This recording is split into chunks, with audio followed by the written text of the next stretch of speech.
Welcome, everybody, to another episode of the Deep Cut here on the Outlaw Nation Network. Thank you all so much for downloading this, or if you're listening to it on the podcast network, thank you so much for downloading it that way and listening to us. You are in for a special treat today. As you can see on your screen, I am incredibly excited to welcome this very, how would I say this? Very storied, legendary writer, director, and filmmaker who has taken such an interesting road to her success now, coming to her at this stage in her life. So many people all of a sudden want to work with Issa Lopez from all walks of life and all creative endeavors. So interesting. And I'm excited to bring her on to the Deep Cut to talk about Tigers Are Not Afraid and also her entire career. Issa, thank you so much for coming and welcome to the Deep Cut. Thank you so much, and it's my pleasure. And thank you for introducing me like that. Now I have to live up to something like that, but okay, let's do it. Well, look, I think your work speaks for itself. You've done so many things. You've won several literary awards yourself. You're the writer and director of Efectos Secundarios, Casi Divas, Todo Mal, and then, of course, Tigers Are Not Afraid, which is why we had set up this interview. It's coming out on Blu-ray and DVD. This is so fantastic, this film, because you shot it in 2015. It doesn't get a kind of seen big until Fantastic Fest in 2017. And from there, it just takes off and wins all kinds of awards. I mean, you're still talking about that. You've already directed another film since this film came out. This must be so insane for you. I know. I was just right now exchanging text with a friend, and I was saying, yeah, I'm doing a podcast. And she was about tigers again. And I go, well, listen. It was, the thing is, it's true that the movie opened in 2017. But the journey has been intense in the sense of, I finished it in late 2016. Mm-hmm. And me and the producers, we felt that we had a small but unique movie in the sense of it was mixing genres in a way that is not commonly seen out there. We were taking deep social issues like what's happening with the children that are left on the edges of the drug violence in Latin America and what happens to them, but mixing it with a ghost story, with a magical story about 3 wishes that they have. And we hadn't seen that blend, you know. So excited about the fact that we had something that didn't seem to be out there. We sent it to all the major film festivals in the world, and we got an entire year of rejections. We tried, we tried, you name it. We tried Sundance, Toronto, Venice, Berlin, all the festivals. And then we got rejection after rejection after rejection for a whole year, which makes you wonder if the film is actually as unique as you thought. And at a certain point, after enough rejections, it starts to, make you question, who are you as a filmmaker and the stories that you want to tell. Right. Is there anybody that cares about them? Apparently. So it was a test. Right. And until we found our audience in the genre community, genre being the movies that are horror, supernatural, sci-fi, or thrillers. Yeah. And it has those elements. So we went for that in Fantastic Fest. It got in, and it got an amount of buzz that we had been thirsty for a long time. Great reviews, and it took off from there. The actual theatrical run in the US was not until late 2019. Yeah. Again, a complicated road to get there, because even though it had played now all the festivals that I wanted it, even in spite of that, the distribution rights in the US were very complicated to navigate. Mhm. Sometimes in order to make a movie, you have to pre-sell it. Yes. So it was partially pre-sold, but not completely. And it was not the right fit for the movie. So Mhm. it took an entire next year to figure out the legal side of it. And it opened in Yeah. 2019. And I thought nobody was going to care about a movie that had opened in 2017. And it Right. created a next wave of, it never stops, it keeps on Yeah. giving. Well, yeah, So incredible. it's been great. It's won 50 awards as of February of this year. Yeah. That's how incredible this film has been. I think if I've got it right, Fantastic Fest, you were the first female directed film to win Best Picture, if I'm correct, and you're the first female director to win Best Director at their festival as well. Is that correct on that? It was the best horror movie, Yes. and it was the first time that the best horror director that a Mhm. woman got the award, Wow. and that's how it started, and it won Yeah. a bunch of other recognitions that not usually are bestowed upon women, because Mhm. first of all, as we know, the percentage of women directing movies is still small in spite of the Yes. amazing push that we're experiencing. Right. But women directing genre and horror specifically, Mhm. of course, we're there. I can throw names at you of amazing filmmakers, starting with Sure. Catherine Bigelow Yeah. or Gigi Guerrero, Mhm. but it's not that many. So it was a great moment. Yeah. It exploded just as Me Too exploded. So there was a level of awareness Yeah. in the sense of, let's see what the female world has to say about horror, Yeah. and then it connected. Mhm. So I think it was the right time to open the movie, and the entire year of penance. There was a reason. Yeah, well, listen, I'm the son of Bolivian immigrants to this country, so I get the idea of penance, paying before you get something. It's in the Latino culture. You got to pay a little bit, then you get the award. That's kind of how it's built. So when we see someone get an award too quickly, there's almost like, oh, did you really pay for it? Right? Yeah, it's suspicious. It's true. It is Yeah. not right. Let me tell you right Yeah, now. sure. I'm developing a script right now, which it's a project that hasn't been announced, so I can't say a lot. Oh, come on, break something on the. Oh, okay, all Well, right. what I can say is it's again genre, it's horror. Mhm. It's based on a real story. Okay. But a lot of the work that I'm doing right now, it's around the culture, Mhm. the deep Catholic culture that we have in Latin America, Right. where pain and gain is so deeply related. Yes, it is That together. virtue is suffering. Yeah. And it doesn't really truly make sense, but it makes us who we are. Yeah. There is this sense of the journey through hell to Right. get to other things. I think for us, it's almost in our culture, like it doesn't mean anything unless we suffered to get it.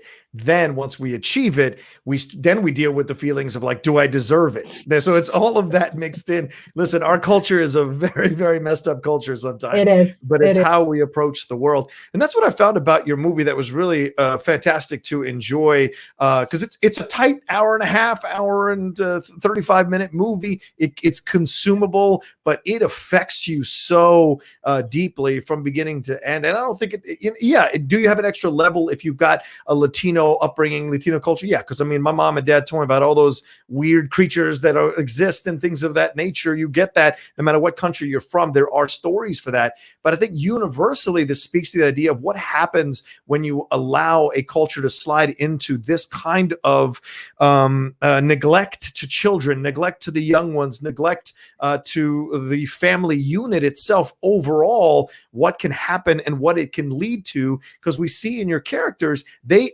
in essence imitate what caused them to come together, which is becoming a gang. They in essence become their own kind of gang with weapons and cell phones and foraging to survive. So there's a universality in this movie that I found fascinating and unsettling at the same time. The truth of the matter is, it's set in the context of Latin American current violence. But that said, the same stories we can see happening in Syria, in refugee camps around the world, right, and now in the U.S. because because of the separation of families that we've Yes. seen, of people taken to be deported, and we've seen the images and the heartbreaking videos of the kids left alone crying behind. Yeah. So the history of children affected by the horrendous decisions and ambitions of adults is deeply known to all of us throughout human history. Yeah. And I think that's why the movie has been well received around the globe, is because it doesn't matter. I've seen it in and I love to sit down with audiences in different countries and see how it plays. Yeah. So I saw it in Belfast, I saw it in South Korea, I saw it in Amsterdam, in many different cities in the US. I saw it in Mexico, I saw it in Brazil, and it connects because. And here's the thing: if your characters are real and are deep and are alive, you are going to speak to anybody, anywhere else. Yeah. It's if it's coming from a real place. And there's this old saying that I love of the more intimate and precise to a culture a movie is, the more universal it becomes. And I found it to be true. Yeah, it's strange how that does come about when you're watching films from different countries. I think that's why foreign film, at times, people are like, oh, I don't want to read subtitles, but they don't understand foreign films relate. They're all universal, and they actually bring you together. They break down barriers, and you realize how much more connected or familiar or common the experiences are, regardless of the country. Irregardless of the country, it's about the human experience. And once again, in this movie, you have that. And for those of you who maybe haven't seen the movie yet, let me give a brief synopsis. It's described as a hyper-real, dark fairy tale centered on the survival of a gang of children orphaned by the drug war in Mexico, but told from the magical realism tinted point of view of the children themselves. And we should start there, Issa, with these children. What was the casting? I know that it was really hard to get the funding and get this going, but the casting process must have been an interesting experience as well. Estrella is fantastic in this movie. The actor playing Moro, all of the kids involved here are just so heartbreaking and tough and strong. I'm just amazed at the performances that you get here. Tell me what that process was like for you. The children were incredible, and of course there was a massive percentage of luck finding them, But also I spent 6 months, maybe. But my casting team saw 600 children to find these 5. Wow. I personally saw 200, and went through the videos of the rest, So. From the moment I was writing the script, I knew that I was going to run into 2 massive challenges. And the first one was to find these kids that would have that energy. And I was not looking for a physical type, because it didn't matter. I was looking for a certain type of energy and an emotion, and each of them had to have that. And someone who could play with me and go to very dark places, but make it in a playful way, which is the way it happens with children. Yeah. Not a week ago, even I was going through the internet and I saw this video, which was both so joyful and so sad, of little but really young, maybe 3-6-year-olds, Syrian kids playing in a camp in Jordan, in the boxes where they send them shoes. And after the shoes were given away, the boxes were there and the kids took them and they used them to play with one another and surprise you. And it's gorgeous, and they're having the time of their lives, even in the middle of this disaster. So that's what I was going for, and kids that could go there. So seeing so many children to find the energy of these 5, and I didn't know if I was going to do it, so you just jump in an attempt to learn to swim while you're going somewhere, and the other challenge was the certain amount of visual effects the movie has, which is not a specialty of Latin American independent cinema, for sure. but it is a genre story. It's horror and it's magic, and the kids have 3 wishes, and they have to figure out how to use them, and all of that required a certain amount of visual effects that felt real, that could exist in this ultra real environment, and that was also an adventure, to find the right people to do them, to work for a really long time to get to the place they are in the movie. Well, you have a gift for doing that. I mean, who can get Hans Zimmer to do a score for $1? That's Issa Lopez. So you finding people to help you with this, I'm not surprised, but I'm sure it was an arduous process to make it happen. Hans? No, for Hans it was that was easy. No, yes. The movie Tigers was different. Hans didn't make the music for Tigers. Oh, right. I'm he saying did the music for Castidiva. But I'm saying if you can do that, then you can get those visual effects for Tigers. Are not afraid. I know. It's part of a huge part of the filmmaking process. And I was doing I was a guest to a filmmaker class maybe a week ago. It was done via Zoom, as many things are done these days. And the kids, they were 19, 20. And they were asking what was the biggest trick that a filmmaker need to know. And I was honestly thinking that we're a little bit of snake charmers in the sense that you have to convince everybody that this is an independent cinema, not industrial cinema, which I love and appreciate and respect enormously. But when you're doing a personal movie, you never have the resources. But you want, if you have a vision, you want the top people in the business to play with you.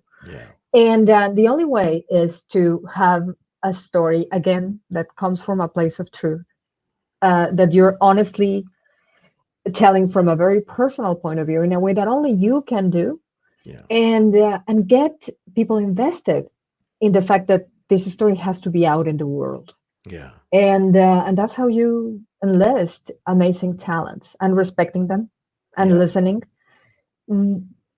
Sometimes, you have to learn. And this is the other trick that a filmmaker needs to learn. And it's the hardest. And I don't think you ever stop learning it, is when to say yes and when to say no. When to go with your gut instinct instead of the opinion of someone who quite likely probably knows more than you of that specific thing.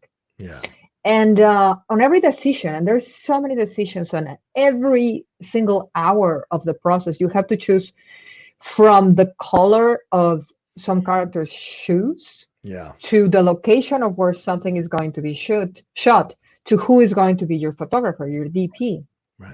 And every one of those decisions can definitely be the thing that destroys your movie. Hopefully the color of the shoes, no.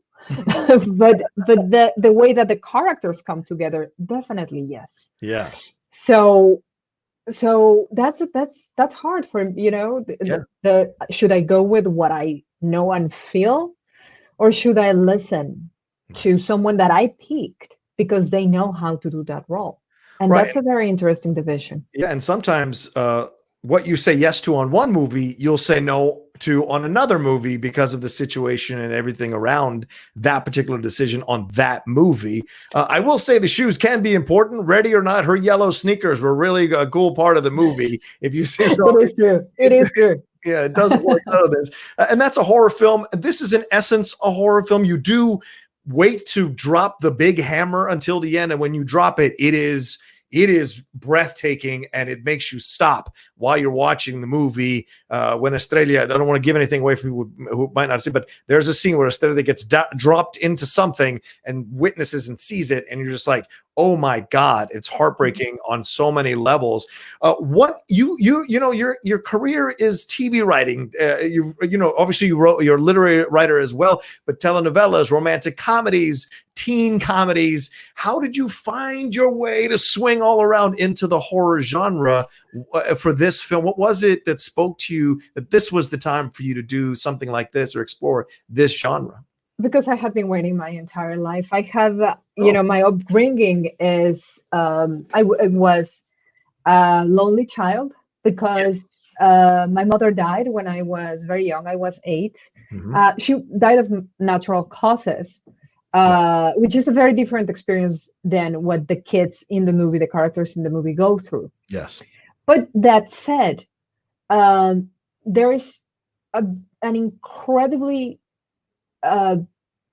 powerful and defining moment when you get home and your mother is not there. Yeah. And you never had a chance to say goodbye, and to go through the process of losing a parent. Yeah, there is a process, as complicated and as massive as that is. There is a process. Yeah.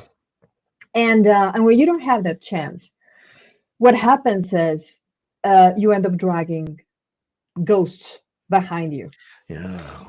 Which is what happens in the movie. And I did. The real world suddenly didn't seem a place that I could trust. At the drop of a hat, it could take everything you had. Right. So I had to escape, and my escape route was horror and science fiction and fantasy and books and comic books and movies and later video games. And that was a world that I loved and understood the rules of. And eventually, by consuming the stories and consuming characters, you learn how to create them. And I love comedy. Don't get me wrong, I adore comedy. Yeah, and clearly. I can't help myself. There's moments in Tigers that, in spite of the darkness of the world, they're very funny. I mean, the American Idol moment is hilarious to me, or the Find a Star is brilliant. But yes, they were lovely, right? I was letting them go with it. But I was waiting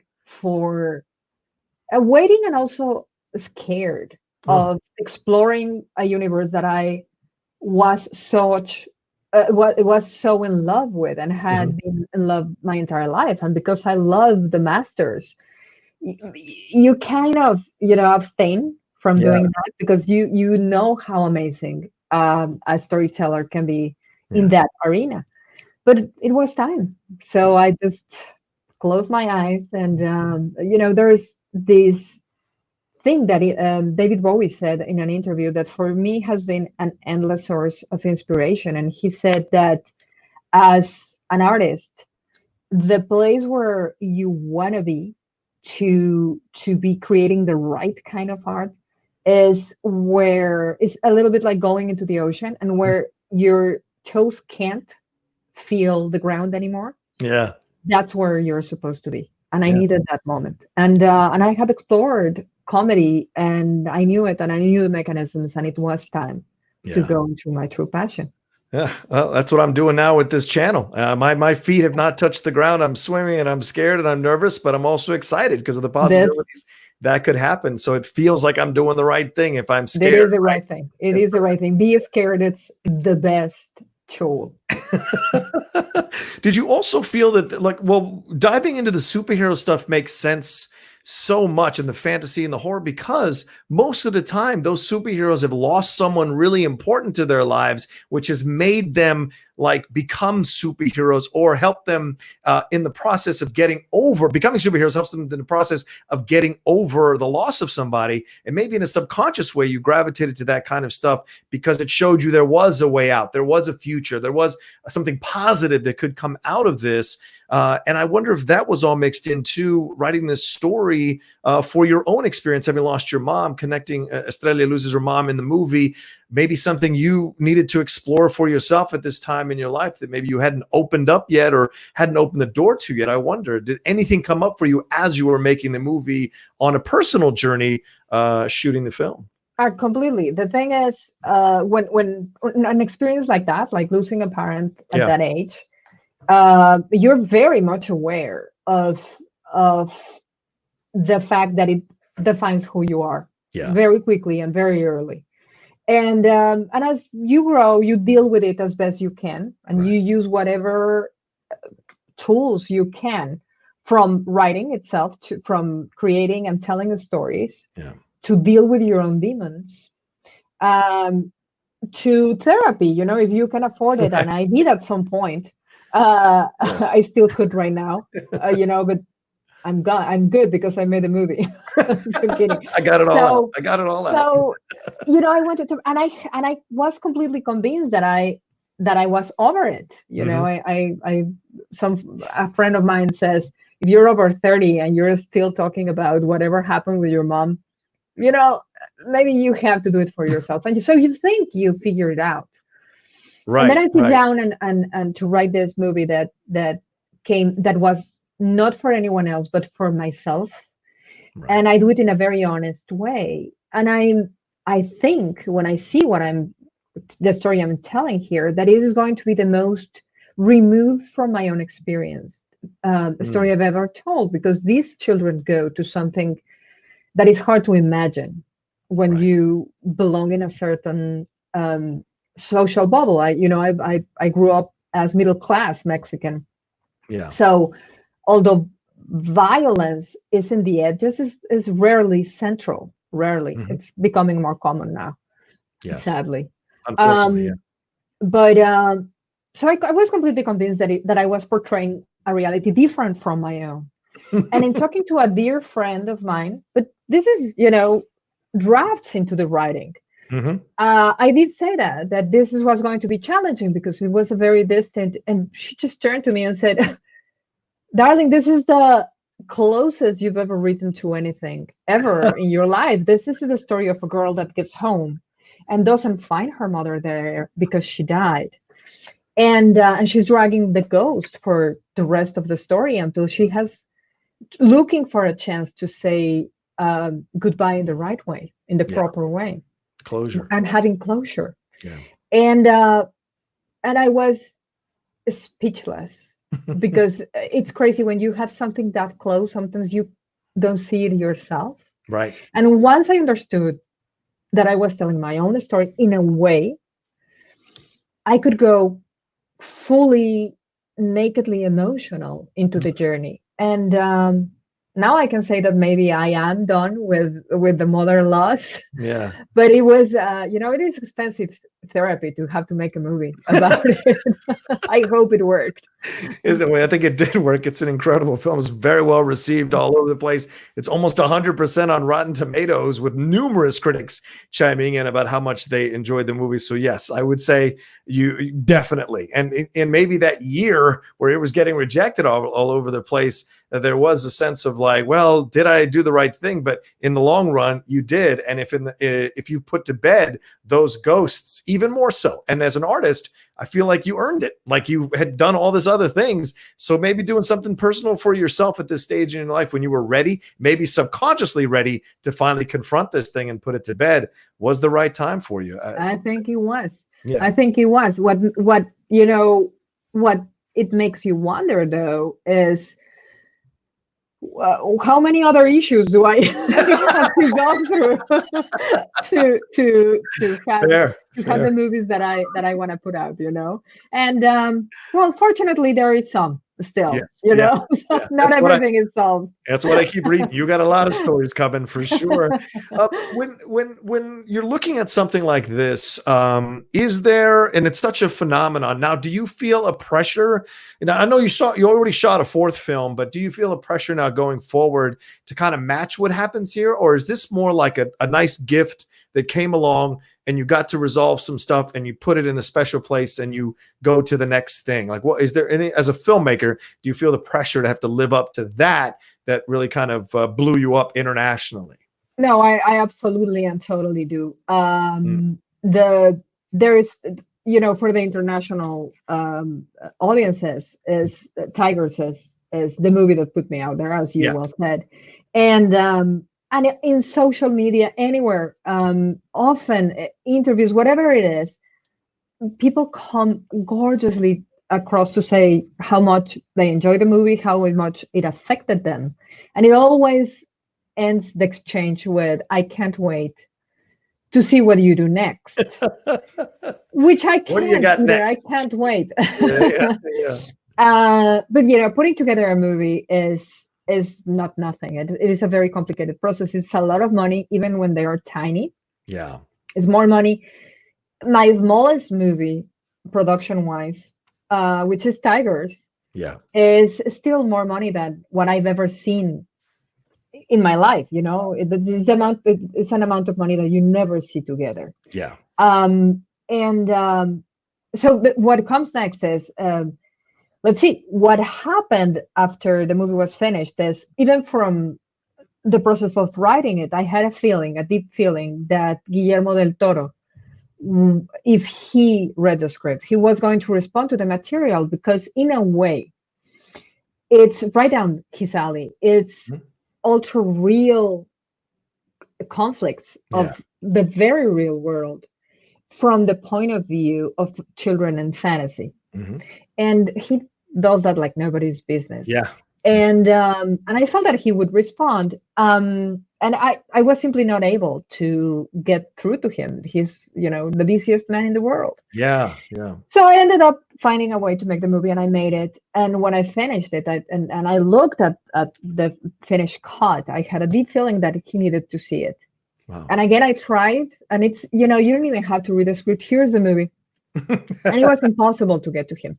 It was not until the movie was taken in Fantastic Fest and the reviews started to come, pointing, rightfully so, the influence of Del Toro, and how it took that influence and it twisted into its own thing. Yeah. Eventually, after many of these reviews, he was curious. Oh, along the way, Stephen King saw the movie. Right. And he loved it. And I never met Stephen King yet. I want to. And he just went on Twitter and raved about it beautifully.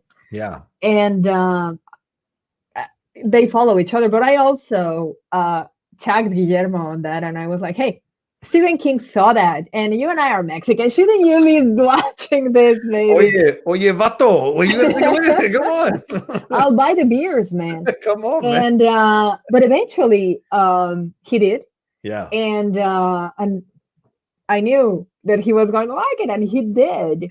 And he became the biggest champion for the movie. He started talking about it everywhere. He was promoting. He was on the Oscar campaign for Shape of Water, so he was on press all the time, and he was talking about the movie. It was gorgeous. Yeah. So eventually, he reached out and said, "Let's do a movie together. I'll produce it, and you'll write it and direct it." And we looked for the right material, and he found a Western, a werewolf story. And I just delivered the second draft for that. You say what? I thought well, after that, you need to bring out a werewolf mask. Okay. That'll work. So I delivered the second draft. Yeah. Right, I think on the eve of the lockdown. Wow. So and Guillermo was on principal photography of his own movie, and they had to stop, as all productions had, in the middle of shooting, which is a tremendous obstacle to sort, And so I'm waiting for my set of notes.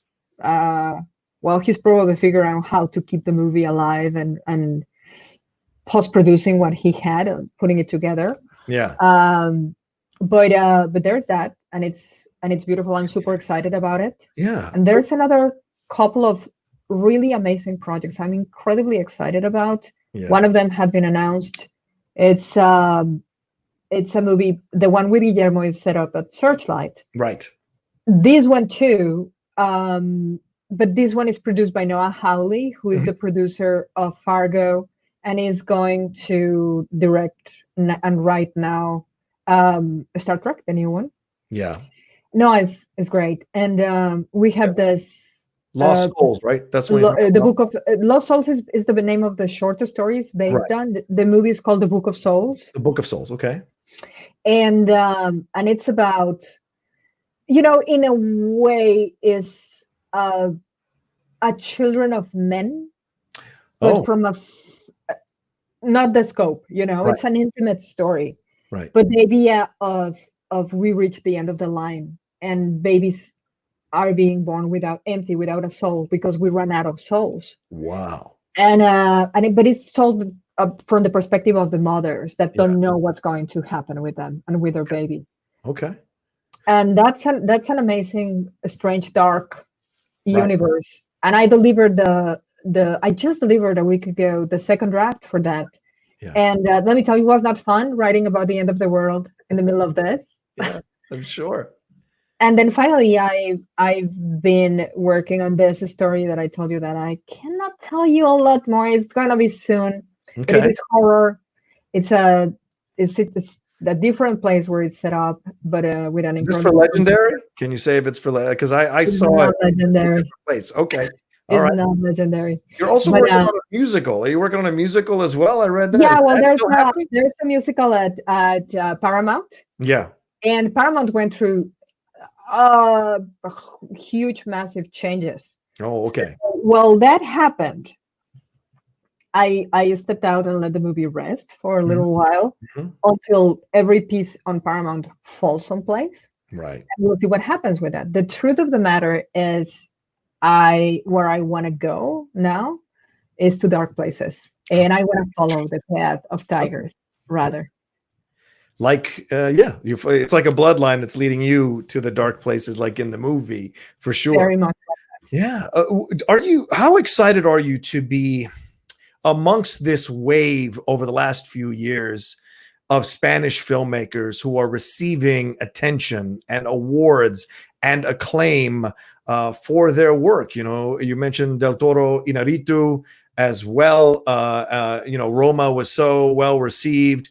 And now you've got your work coming in. You know, more projects are going to be involved with you. Do you feel a responsibility, in essence, as one of these filmmakers, part of the wave, to represent the culture, to really do well with this opportunity, so that more Latino filmmakers coming up behind you, female or otherwise, will also get the opportunities to have their stuff seen more? And I say that selfishly as a Latino who constantly fights for these movies to be seen and showcased, and for characters to be Latino in films. You know, for the longest time, there were no Latinos in horror or science fiction. Somehow we never made it to the future. You know, it was frustrating, but now we're seeing it more and more with Gabriel, you know, with Diego Luna rather, and well, with Gabriel Luna too, as well, was Terminator, and Oscar Isaac. We see it all happening. Do you feel a responsibility to the culture in that way as well? Completely. You know, representation. Well, first of all, it matters both sides of the camera. You know, so Right. there's Yeah. these three magical creatures that are Cuarón and Del Toro and Iñárritu, Yeah. and Yeah. probably Mexican and Latin American, and they've been kings of the kingdom for a really long time, and it's great, and we want them to keep bringing the movies. Yes. And they are, by the way. Nobody's stopping those guys ever. Very true. That said, it is time for it to expand, and I think this is part of what they themselves have been doing. You know, pushing for these other voices. Yeah. And I think that it's very necessary to bring the next wave, and I'm only part of it. There's an incredible wave of Latin American filmmakers. A lot of them are women, which is amazing. There's Lucrecia Martel. There is Natalia Beristain in Mexico. There's a bunch of them, and I think that the fact that we can do it in genre, which is a territory that is not very common for Latino filmmakers, much less for Latino women filmmakers. Right. It is a responsibility, but it's also so exciting. Yeah. You know, it's such a virgin territory, so it's amazing. Once again, And on the other side of the camera matters so much, because representation, you know, the fact that kids can see the future and they can see Diego Luna and Oscar Isaac, and Argentinian filmmakers like Muschietti and Damian Rune is coming right with me, and it means that they can do it themselves. That there is this, it's not a dream, it's happening. People that speak the same language, eat the same food, and has the same fears and the same hopes is making it out there. So it's vital. It's vital. It's necessary, and it's it's a pride. Once again, breaking down the barriers to connect everyone, because we all go through the same things, just in different land masses. That's all. But we're all going through the same things. We all fall in love. We all lose love. We all lose family members or lose people we love. We all experience hunger and pain and thirst and excitement and elation and success and failure. Like, it's all there. It's just you're on different land masses or you speak different languages, but the experiences are always universal. And so that's a great thing. What you're saying here, this, that people now see there's a not only opportunity, but the possibility. And that's really the number one thing, is the possibility exists now because you're seeing so many people do this. And as you mentioned, the genre, we'd be remiss not to mention The Platform, which is another film that is getting so much buzz as a Latino horror film, a Spain horror film. Yeah. It's like seeing this now start to get more and more attention because the horror genre has really blown up over the last few years. Again, we're in another renaissance of horror. It must be exciting to be there as one of the Latin voices in this situation. It is. It's the Spanish have been great about it for a while now, and are getting some recognition, no doubt. But when the latest trends of the new masters of horror comes and they throw the Ari Asters and the Eggers, and often enough, my name is thrown there, and it feels amazing that a Lopez.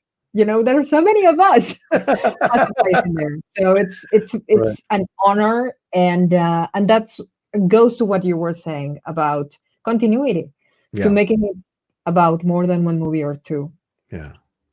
Well, let's talk about this, how you got into directing. I know we have about a little under 20 minutes. I want to ask you about this because you were a writer, you were a literary writer, you did so much work there, received so much acclaim for your work, and then moving into screenwriting. You said it was, I've read interviews with you where you said it was difficult to make that transition because there wasn't a lot of opportunities necessarily for a female writer to step in and do these kinds of things, but you found your way to it. I want to know, what was it, because you did a couple of shorts and then there's nothing for a while in terms of direction, and then you go back behind the camera again. Was it because you just needed more time to maybe figure out if you really wanted to do it or get the courage to do it, or did the opportunity just present itself and it organically felt like the right thing to do to start directing? Well, I always wanted to be a director. A writer I have been my entire life. When I was a kid, I was writing, and that happens often enough with people who are into storytelling. Again, I would be taking chemistry in middle school, and instead of taking chemistry, I would be pretending to take notes, and I would be writing my own stuff. Right. So I wrote all my life, and you do learn the trade by going to school and a little bit, but the truth of the matter is you can write if you have it in you by exercising and by reading like crazy and by watching the stuff like crazy. But I needed to go to school and go to film school to learn the film language. Although I loved movies and all my life I had consumed them, the tricks I needed to learn. So I went to film school and I learned that, and I created shorts, and they were terrible, as I think is necessary. Right, to learn, and but when I came out of film school, there were not in Mexico. I think on my senior year or something like that, 8 movies were made in Mexico that year. 8, right, in total. It was a dead industry, and it was a very sad thing to know that I was, in all chances, never going to make a movie, never going to direct it. Right. But I needed to pay the rent and the bills anyway. So I took a job in the one alive entertainment industry in Mexico at that point, which was TV, and which has at that point was incredibly big, and it's still big, but it's dying. Right. That type of TV, I think it should die faster, if you ask me. But the one of the biggest imports, other than oil and avocados in Mexico, was soap operas, was telenovelas, and they were consumed around the world. Mexican telenovelas were huge in China. Yeah. in Russia, in Italy, and that was a job that I got, which was to churn one episode a day. That was Oh, 21 pages a day, whew. many times without a credit. Oh, So wow. that is a school. Let me tell you, that's how you learn how to do dialogue and scenes and so fast and thousands of pages. Yeah. And then, as happened in the rest of the world, when the multiplexes came around, Mhm. and it happened in Mexico, there was a boom with the movie going experience. It was kind of dying with the gorgeous big theaters that we had before Right. that. But suddenly there were 10 movies that you could just go to a multiplex and pick one of 10 movies. And if not watch one, you didn't have to make an appointment. It was Yeah. just show up there, pick a movie, get in there. Right. And a couple of Mexican producers made a comedy. It was called Sexo, Pudor y Lágrimas. Okay. And it opened against the Phantom Menace. Oh, wow. And for a while they were neck to neck, which is insane. And Right. why? Because there was a thirst from Mexican audiences Mhm. to see their own characters and their own humor, especially. Yeah. And there was, after that, there was a huge what's next, Mhm. and it was comedies. It still is. What works in Mexican cinema produced locally right now Right. is by far comedies and rom-coms. Mhm. And I was already respected as a writer, so it was a very easy step.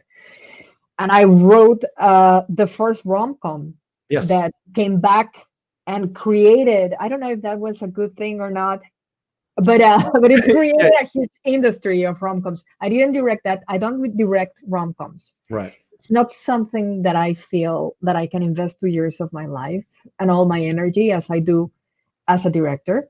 Right. But after that, you call them rom-coms is what I read. rom-coms. Very cute.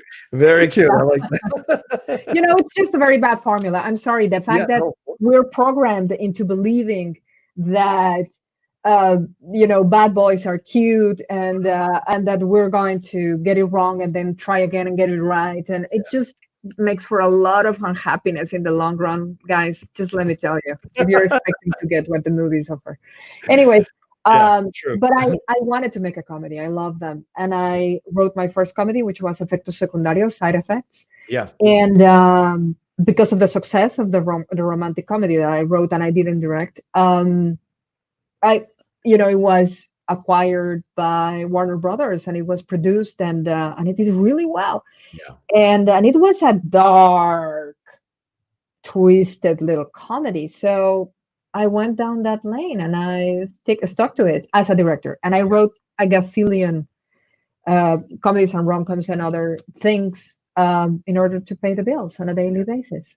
Yeah, but you put your time in, right? That's what you do. You have to put your time in certain situations, but you take the best out of that, even though it may not have been what you wanted to do. Like you just said, you learned how to create these scenes, you learn how to write these, and you learn how to write quick. And that's really an essential tool for a writer to have. Because sometimes a writer will be on set having to rewrite pages or rewrite things to make it work for a scene for whatever reason. Maybe the lighting's wrong or the weather's bad, so you got to adjust as you go on. So it's or you get a horrendous director who has a crush on a production designer, and the production designer is pushing for a set that is not in the script, and you have to solve that shit. Just let me say, Issa, spilling the tea. Okay. No, it isn't necessary, but it happens, and it is also a learning curve, But the other thing that is terrible is that, in spite of the fact that I had to churn them and produce them in that way, I took with enormous respect the scripts I wrote. And I never turned in the script that I felt was mediocre. I would stick to it and work on it until it was in the right shape, which made it all the more painful when they were horribly directed and ended up as horrendous movies that I would not have my worst enemy watch. But then were massive successes. So how do you even argue? and that was just part of the fuel that I Yeah. used eventually to go into my own discipline of writing stuff that I had the control of how it was executed, Right. and made me more of the filmmaker I am. And that comes with time, doesn't it? That's like you maturing, you coming into your power, you kind of putting away the older stuff that were the problems of youth or being younger, and realizing, okay, now that I've come, like come full circle as an artist, I want to work on stuff that inspires me, that excites me, that brings out the best I Yes. can do. But you got to earn your spot there, and you certainly have done that with your work ahead of time, and had the right mentality. You didn't quit, you didn't become depressed and just give it all up. You kept fighting, tried to pick the good stuff out of whatever you were doing so that you could use it later. And now, of course, we see in Tigers Are Not Afraid, in a number of your movies, certainly that was the right path for you. I want to ask two more questions here. Yeah. Was there any kind of feeling of danger in doing this movie, because you're dealing with the drug cartels, you're telling the story about the drug cartels, you kind of were you afraid you might shine a negative light on your country and on the situation there, or it might be some recourse or anything like that, or consequence of it? Because I know you've spoken about Narcos, and you don't like Narcos, and you think it's a ridiculous thing, but this is more brutally real. So was there a fear that there would be, or was there any dangerous situations that you encountered?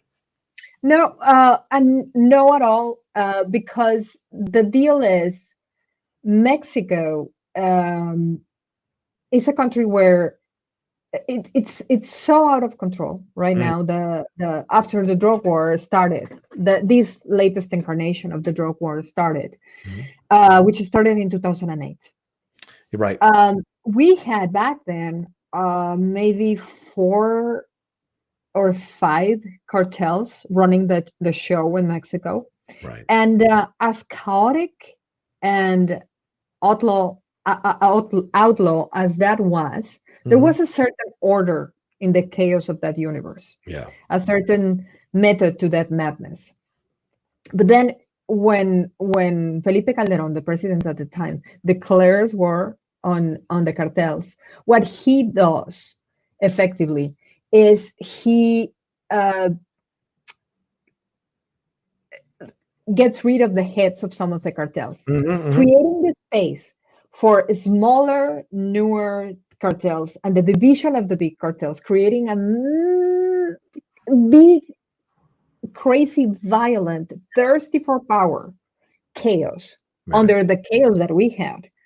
That was impossible to stop. Anybody can become a drug lord at that point. Right. So it's a Hydra effect. You take the head of one of the dragons, and then it's 3 heads, and etc. Yeah.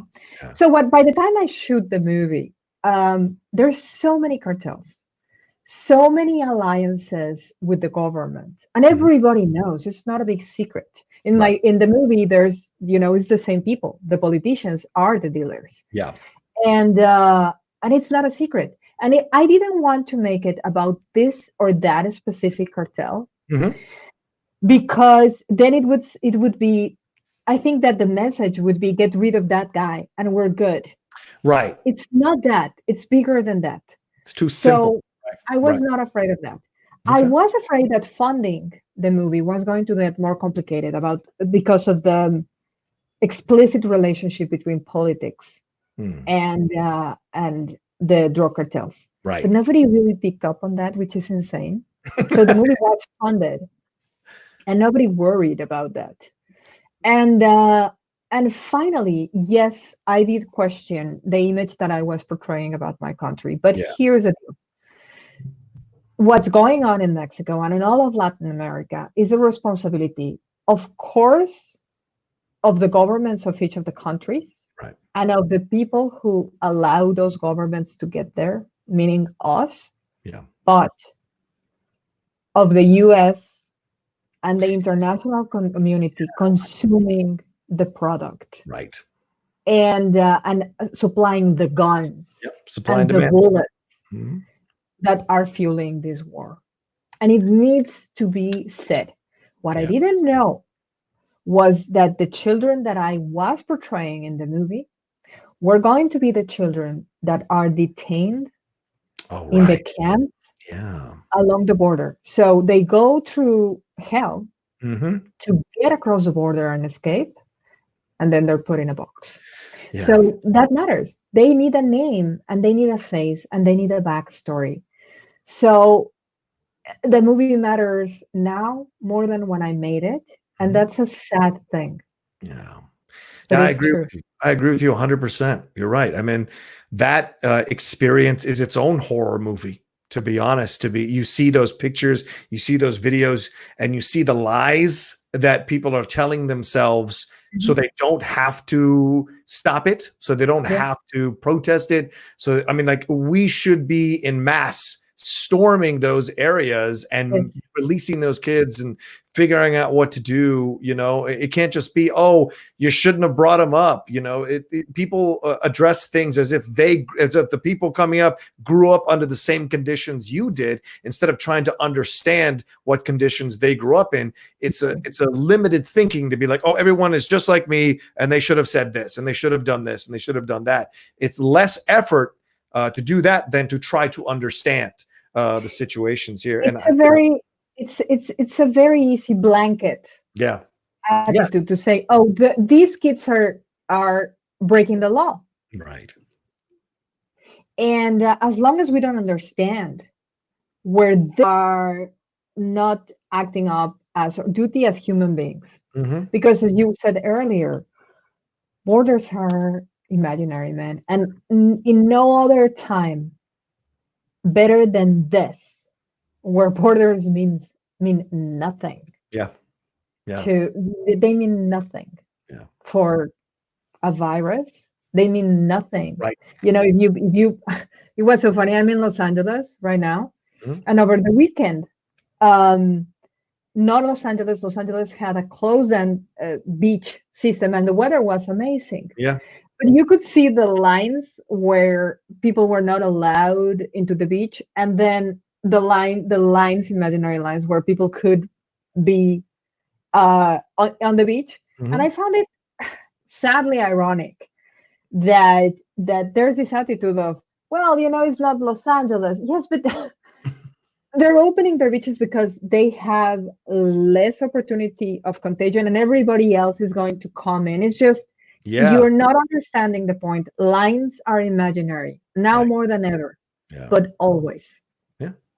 I live in Los Angeles too, and it's seeing those pictures from Newport Beach or from a couple other places where you saw the beaches open. You see people just crowding around each other. You're just like, what is wrong with you? Because it's not just them; it's them. If they Yeah, catch it or being asymptomatic, it's spreading it, and coming then back. those people go out in communities and spread it to everybody else. So it's just mind blowing. Like you just said, the blanket that you put over your eyes so you don't actually have to deal with the reality of what's happening. And Yeah, I tell you, your movie removes that blanket. It's such a fantastic movie that shows you the brutal reality and truth of what so many kids are experiencing or have experienced in this situation with the drug cartels and with the loss of a parent or parents in mhm, these situations, and how they try to survive. It's and you're right, like you just said, it's as resonant now as it was when you made it, and you made if it not 5 years ago, if not more more. so, or yeah, Yeah, if not more so, yeah,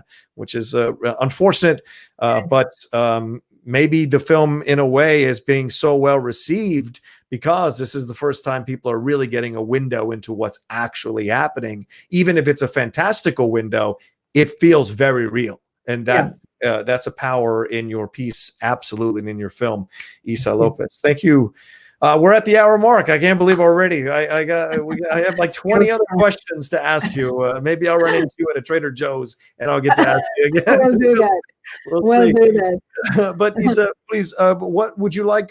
Your social media is Isita Lopez. Follow her Yep. there at Yeah. Isita Lopez. And do you know the date? I don't have on the email. There it is. Yeah, right there. We put it there. The date for the film coming out on Blu-ray. Yeah. And The May the 5th, May the which 5th. I thought it was a very, cute date because May the 5th, Right, el 5 de mayo. right. Um, Well, if we're not going to get out and eat tacos and get very drunk on cerveza, well, we can stay home, do that, and watch Yeah. Tiger. And the Spanish name is what volveré, Vuelven. vuelve. So it's come Yeah, back. but here it translates as they come back. Right. They come back. But here's the trick: the title is "Tigers Are Not Afraid." Los tigres no tienen miedo. Right. But the Mexican distributor felt they wanted to sell it as a straight horror, and it has that side. Oh, okay. But they felt that Los Tigres No Tienen Miedo was not scary enough. Right. So, and the ideas of titles they were coming to me with were in the order of espectros. And I was like, listen, let's go with Vuelven, which is a little bit more elegant. Right, it is. But I wanted to keep Tigers Are Not Afraid. And the negotiation I made is that at least for the international market, it was going to keep its title. And so it turned Vuelven into Spanish. I don't hate it. I just like Tigers better. Yeah, I like it too, and I know it was an accident how Tigers happened, but I think Tigers Are Not Afraid is better than Zebras Are Not Afraid. So yeah. I think the accident happened correctly for your film in that way. So as I said, please follow her on all the social media. She's got so much coming out. The Guillermo thing, we will see what happens if it's a werewolf western. If it happens, I'm going to try to get in it, wear my cowboy hat some way, and get involved in it. But overall, follow this woman. She's an incredibly talented director, writer, and filmmaker. I wish you nothing but the best. And I hope to interview you again soon for another project, another incredible film that you're going to do, because I look forward to it. And I just want to support all Latino filmmakers out there because it brings everybody along. Gracias por todo lo que estás haciendo. Gracias, John. Muchísimas gracias. Qué placer platicar contigo. I mean, también vamos. All right. Well, thank you all so much for watching The Deep Cut. And let me end it as I end every show. Please, whatever you need to do to get through the next second, next minute, next hour, next day, next week, next month, next year, please find your way to do that. You never know what's waiting for you on the other side. It just might surprise you, and I'd like you to stick around because you never know what life's going to throw at you that just might surprise you. Maybe you got to wait a year for a film to finally get accepted, and guess what happens? Look at all the success afterwards. So take a lesson from this experience, if nothing else. All right, have yourselves a great rest of your day. Thank you so much for watching The Deep Cut here on the Outlaw Nation Network. Take care.